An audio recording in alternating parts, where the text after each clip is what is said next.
They never told you what happened beneath the chapel floors after midnight. The nuns' screams weren't in the hymns. Their blood didn't stain the confessionals, but it soaked the silence. Behind locked doors in St. Mary's convent, something ancient was fed, not prayers, not faith.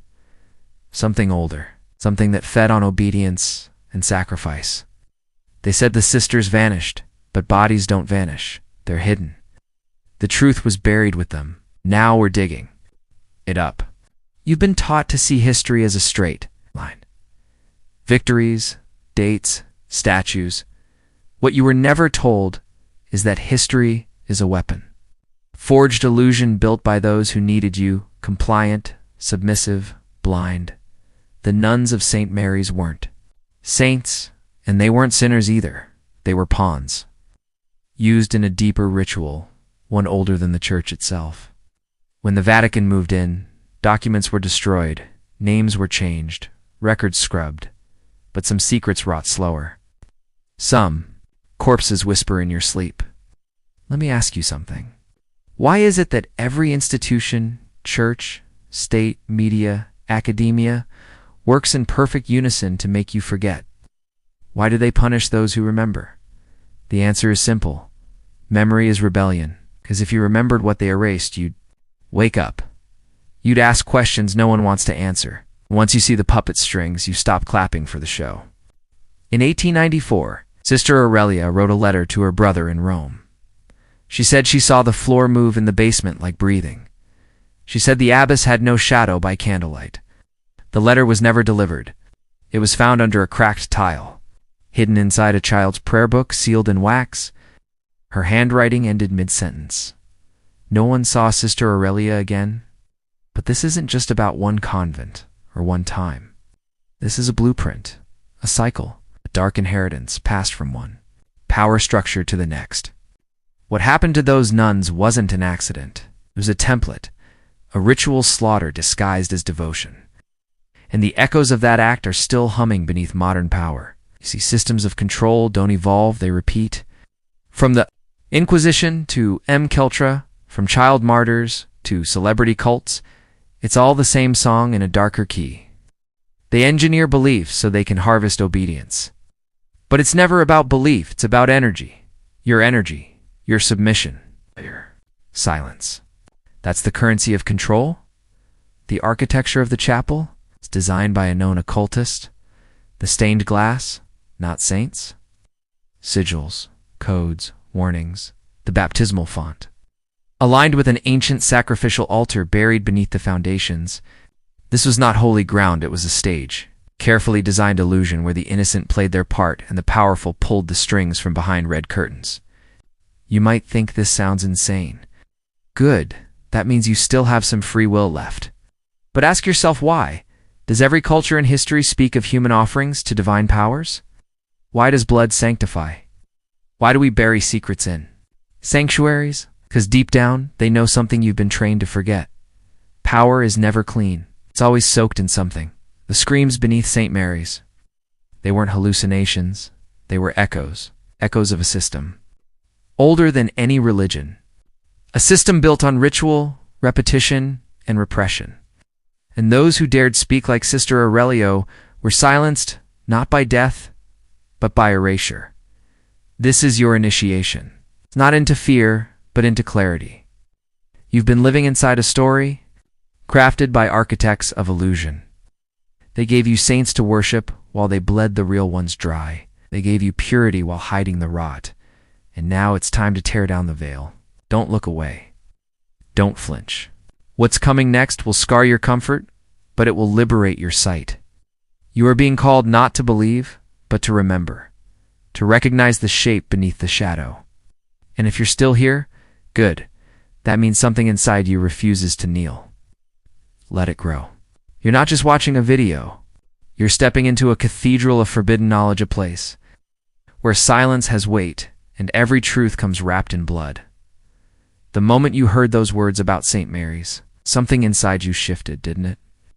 You felt it, a cold hand on your spine, a whisper inside your skull, a question you didn't ask. But now, you can't unhear. That's not coincidence. It's contact. The most powerful prisons don't have bars. They have boundaries of belief. They make you worship your chains, convince you that obedience is morality and that curiosity is sin. But in every empire, there were always a few who looked deeper, who listened closer, who realized the hymns were drowning out the screams. And once you hear that sound, it never leaves you. There's a reason most people never make it this far. It's not just fiarts programming, because the truth is ugly. It doesn't come in robes. It comes with scars, missing eyes, broken teeth. It comes like a warning in a dead language. But the deeper you look, the more you start to see the same pattern repeated over centuries, continents, creeds. Different names, same game. In 1947, a train went missing in Poland. A full passenger train. Hundreds of souls. No wreckage, no trace. One engineer, found days later, naked and gibbering in a field, whispered 3 words before his heart stopped. The choir sang. Not a single newspaper ran the story. Not one government admitted it happened. But a declassified file buried in a NATO archive describes what was found under the tracks: a stone altar, ancient pre-Christian, with carvings that match those found under St. Mary's. Same sigils, same language, same shape. It tells you that these aren't isolated events, a part of a grid, a planetary network of psychological conditioning rooted in blood and silence and awe. These aren't accidents. They're engineered awe systems. It's built to make you small. To remind you who holds the knife and who gets carved, the altar of silence, the obedience of crowds, the breaking of will. They perfected the science of desensitization. And the media became the new hymn book. You don't believe in demons? You don't have to. Just believe in power. Believe in what people will do when they believe they can't be punished. And believe that those rituals, hidden, documented, and forced, are the operating system of our world. The most powerful ritual of all is silence. But something inside you is stirring now. You feel it. The armor cracking. The perception clearing. And once it clears, you see it all. The black threads connecting church bells to stock tickers. Holy water to mind control.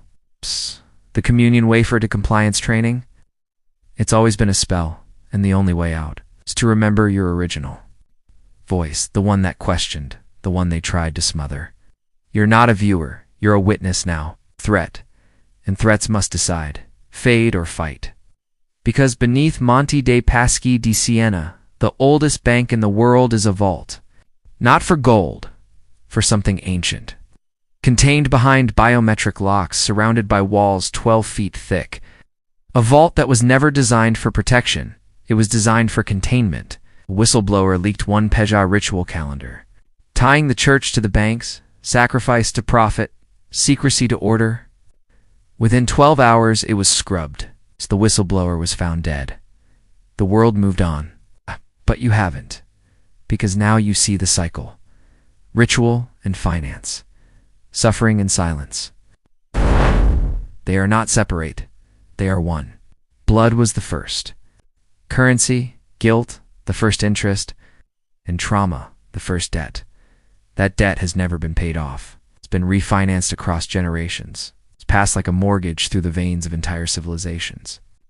What happened at St. Mary's is still happening at elite schools, adoption agencies, gated institutions with pure mission statements. But look closer. It's always the same names. It's the same symbols. The same silence. In the 2000s, an archivist leaked 27 hours of footage from an Ivy League school. Children in robes, lights, experiments, not science. Ritual. How long until a child breaks? How long before they confuse fear with love? And once they break, how icily can you build a society? In their image? You don't think this affects you? It does. That same blueprint is used on you through media, through public school, through HR departments and scripted TV. You were programmed not to rebel, but to forget. The children forgotten are a mirror of the adult masses sedated. But we are not sedated anymore. Not you. Not now. You're changing. You're awakening. Now. You've already taken the first vow of the new order. Silence is not an option. Because what's coming next is worse than any horror imagined. It's the truth behind entertainment and how Hollywood became the new altar for the oldest god in history. They told you to idolize the stars, but never told you those stars were chosen not for their talent, but for their submission. Hollywood is not an industry, it's a temple. And every actor, every singer, every social icon you worship at its altar is a vessel for something older and darker than you were ever meant to understand. You thought the red carpet was glamour? It's a ritual pathway. The award shows, with their gold idols and synchronized choreography, are not celebrations, they're offerings. Celebrities are not people. They are sigils, branded with ancient symbols, the one eye, the checkerboard. The hand signs all repeated with surgical precision to normalize the grotesque, to initiate the masses into glamorized servitude. And as you watch with awe, laugh with the crowd, and weep with the manipulated drama, you're giving your energy or raw life force to a machine that thrives on emotional frequency. This isn't entertainment. It's spiritual warfare. But the horror doesn't begin in Hollywood. It begins in ancient temples, buried beneath sand and time, where the first kings discovered that blood spilled in fear generates power. The earliest societies were built not around justice or community, but sacrifices not to please gods, but to control the living. The priest didn't kill the lamb to feed the divine. He killed it to show the village what disobedience costs, that fear calcified into systems, into myth, into ritual. From the ziggurats of Mesopotamia to the fiery pits of Carthage, from Aztec temples to Roman colosseums, human life was currency. The spectacle was the spell. They learned that if you can control a man's fear, you can control his mind, and if you can control enough minds, you can build an empire. That ritual didn't end, it evolved. It dressed itself in civilization. The temples became banks. The altars became corporate stages. The priests became judges. And the spell continued in the courtroom, where black robes and raised benches mimic ancient rites. Legal systems are not designed to serve you. They are constructed to bind you. Every word in a contract, every statute, every court ruling is layered with occult architecture. Your name, rendered in capital letters, becomes a corporate entity the moment you're born, traded, bonded, insured. The gavel is not for order, it's the final word in a binding spell. Judges do not deliver justice. They uphold a ritual designed to drain, confuse, and conquer. And while you're distracted by the illusion of fairness, your consent is harvested in silence. But they didn't stop at law. They built entire cities as containment fields for the human soul. Every skyline you admire is a prison of geometry. Washington, D.C., Paris, London, these are not cities. They are ritual machines mapped with ley lines, filled with obelisks, domes, and Masonic symbols carefully positioned to channel your unconscious energy. The very roads you walk on are shaped to confuse your inner compass, to disorient your spirit. The massive plazas, the towering monuments, the illuminated spires, they are not for aesthetics. They are antennae, designed to amplify worship of the system. Your rituals have simply been digitized. You no longer bow with your knees, you bow with your eyes, with your time, your screen, your scrolling, your silence. Even your apartment is a chamber engineered to lower your vibration, concrete walls that trap thought, flickering lights that burn your vision, frequencies that dull your mind. And you think this is life, you think this is freedom, but you were born into a system of cages layered so thick you've been taught to love them. The deepest of these cages, the one they locked you in first, is school. Education was never about knowledge, it was about forgetting. You were born with fire pure, intuitive, untamed, and they extinguished it with bells, desks, and grades. They taught you not how to think, but what to repeat. History was rewritten, critical thought replaced with memorization, curiosity labeled a disorder. You didn't graduate to or processed, turned into a unit, a file, a slave who thinks. He's free because he can choose between two brands of the same chain. And those who resisted, the ones who asked too many questions, were shamed, medicated, or discarded. The curriculum wasn't knowledge, It was hypnosis, and you were programmed to forget your power, to laugh at truth, to trust authority over instinct. And even if you escaped the classroom, you carried the ritual with youth through deadlines, meetings, bills, and digital prisons that reward your obedience and starve your defiance. You were born divine. You were turned into data. And now, as your mind awakens to the architecture of lies, you feel the walls tremble. You feel the roar return. Because the wild part of you, they tried to drown the primal sovereign voice buried under decades of ritual, is rising. And in the next descent, we walk into the most dangerous temple of all, medicine, where the white coat became the new priest, where pain became profit, and where healing was transformed into lifelong dependency. They told you it was science. But beneath the microscope was an altar. And beneath the altar, something ancient, greedy, and alive. They told you medicine would heal you, but they never told you healing was never the goal, only dependency. The white coat, the sterile room, the endless prescriptions, these are not symbols of care. They are the tools of a modern priesthood that turned your pain into profit and your body into a long-term revenue stream. You think hospitals are places of compassion? They are temples of control. From the moment you're born, cut, injected, measured, scanned, you're entered into a system that doesn't treat your illness. It manages your symptoms carefully enough to keep you alive, broken enough to keep you compliant. The pharmaceutical giants do not want you cured. They want you subdued, chemically tamed, severed from your body's wisdom. The pills they give, you are not solutions. They are contracts, binding your vitality to their schedule. Every diagnosis, every prescription, every checkup is another ritual of submission. Another reminder that your body is not yours, it belongs to the system. And mental health, that's their crowning jewel. Where once shamans guided the soul through trauma, now pills are handed out like candy to silence the scream your ancestors left inside your bones. Depression, anxiety, ADHD, they pathologize your spirit's rebellion and label your awakening as a disorder. But you are not sick. You are reacting to a sick world. Your soul knows it. That's why the side effects feel like possession, because they are. They rob you of fire, of will, of clarity. The healing you need cannot be found in their textbooks. It's buried beneath the trauma they normalized. Under the language they sterilized, in the stories your blood still remembers. The truth is, this medicine was never meant to empower you, was designed to tame you. And just like religion weaponized salvation, and education weaponized thought, medicine weaponized healing, and they wrapped it in white lights and soft voices so you'd never fight back. But you must, because the war for your body is not separate from the war for your mind.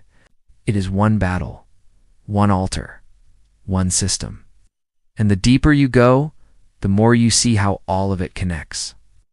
Because none of this happened by accident. It was designed. Every institution, every ritual, every policy is a gear in a machine built to control your perception. And when that perception breaks, when the veil tears, everything shifts. But this shift is dangerous, not just to the system, to you. Because when you awaken, they come for you with every tool they have: gaslighting, ridicule, exile. They will tell you you're broken, that you need help, that you're paranoid. But you are not paranoid. You are remembering. And that's why in this moment, right now, I want you to pause and comment this phrase twice. I reclaim what was taken. I remember what they erased. Say it once for your ancestors. Say it again for the man you're becoming. You are not alone. And the algorithm must know you're not afraid. But you see now how deep the manipulation goes. Because what you thought was external institutions, governments, doctors, was only half the prison. The other half is internal, psychological, emotional. Invisible chains wrapped around your beliefs, your guilt, your shame. They taught you to regulate yourself, to self-censor, to abandon your truth for approval. That's why even now a part of you still doubts, still hesitates. Because the deepest control isn't Forsyth's programming, installed so early and so subtly that you think it's your own voice. but it's not. It's theirs. You finally silence that voice when you step beyond the rules. They never told you, they row too. Begin to feel something ancient rise inside you. Something sovereign, something dangerous. And then comes the final war. Not of guns, not of viruses, not of elections, but of identity. Because identity is the ultimate ritual. Who you believe yourself to be defines what you allow, what you resist, what you manifest. That's why they work so hard to confuse it, to fragment it, to make you chase 1,000 labels while burying your true name in paperwork, screens, and trauma. Your real name isn't on your birth certificate. It's carved in your spine, encoded in your blood, whispered in your dreams. It is not John. It is not Smith. It is the unspoken fire that refuses to kneel. And once you know it, you can never be controlled again. That's why the elite fight to steal your identity. Before you even know you have it, they shape it with media, manipulate it with politics, fracture it with trauma. Because a man who does not know who he is will accept any master. But you are not that man not anymore. You are remembering. And with that memory comes the return of your will, your fire, your war cry. And now, as the fog lifts, the final descent begins. In the next section, we go beneath the surface of religion, not faith, but control into the machinery of churches, cults, temples, and holy wars, where the divine was chained and used to dominate the very souls it was meant to liberate. We will speak the unspeakable. We will name what even prophets feared to say, because what they did in God's name was never holy.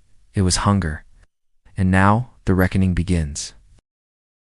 They told you to kneel before God, but they never told you which God you were kneeling to. Because the religions you know today were not born from divine light.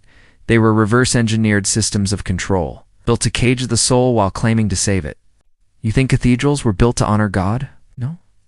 They were built to dominate consciousness. Their soaring ceilings, echoing halls, stained glass icons, they don't just tell stories. They shape perception. Awe is weaponized.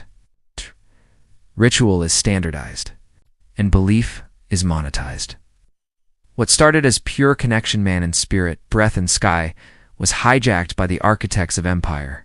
From Constantine to the Vatican, from crusades to televangelists, from sacred texts rewritten in blood to doctrines carved in fear, religion became the greatest psychological manipulation in human history. It told you to seek salvation outside yourself, to obey the middlemen, to fear the divine unless it came with robes, rings, or titles. But the truth is this: your body is a temple, your breath is a prayer, and your silence, your conditioned obedience is the only tithe they truly crave. Because faith, when owned, becomes power. But faith, when outsourced, becomes slavery. That's why every empire used religion to expand. That's why kings claimed divine right. Why holy wars raged. Why heretics burned. Not to cleanse sin, but to eliminate resistance. Today, it's no different, just more polished. Politicians use God as a slogan. Billionaires donate to churches they secretly mock. And while you pray for forgiveness, they build weapons, install surveillance, and print money that siphons your future. The same hands that hold scripture also write laws, stage wars, and launder power behind the altar. You were told to confess your sins, but they never confessed theirs, because their only true religion is domination. And if religion was the first psychological prison, war became the blood ritual that fed it. Every war you've known, every flag you saluted, every anthem you sang wasn't about freedom. It was about sacrifice. It's not yours. There's the elite feed on chaos, on division, on blood spilled by men who never knew the truth. They manufacture enemies, stoke flames, and sit in silence while millions march to slaughter, never realizing they were pawns on a ritual board. And after the blood dries, what's left? Reconstruction, loans, rebuilding, ownership, and the same names, the same families, the same corporations grow richer from your grief. You were never fighting for your country. You were fighting for their control. And now, as you feel that rage surface, don't turn away. Let it rise. Because war was always a distraction. The real theft was happening elsewhere, in banks, in credit, in currency itself. You think money is value? No, it's a spell. A global illusion backed not by gold, not by labor, not by reason, but by belief. And they've trained you to worship it. To chase numbers on screens, to tie your self-worth to pieces of paper, to accept a life of debt as normal. But money isn't real. It's a leash. And behind the banking systems lie the sorcerers of our age, the central banks, the global lenders. The invisible elite who print value out of nothing, lend it with interest, and own the future before you live it. Every dollar is a contract, every loan a shackle. And inflation, that's theft disguised as economics. You think you're working for a better life? You're working to fuel a pyramid they built centuries ago? And while you struggle, they feast, because they own the code, the system, the story.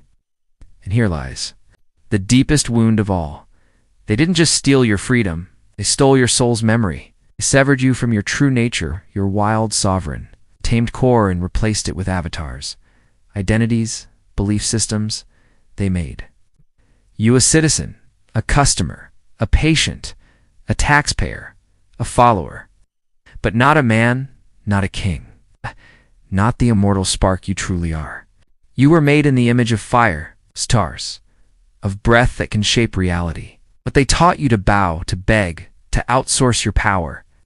And now, as that ancient spark flickers back to life, you begin to feel it, a pressure in your chest, a ringing in your mind, a knowing too deep for words. You are not who they told you, you are what they fear, and that fear is justified. Because once enough men remember, once the dream cracks, the spell ends. In the next and most dangerous descent, we unveil the final layer, technology. Not innovation, but invasion. Not tools, but traps. You thought you were connecting. We're being mapped, mirrored, controlled.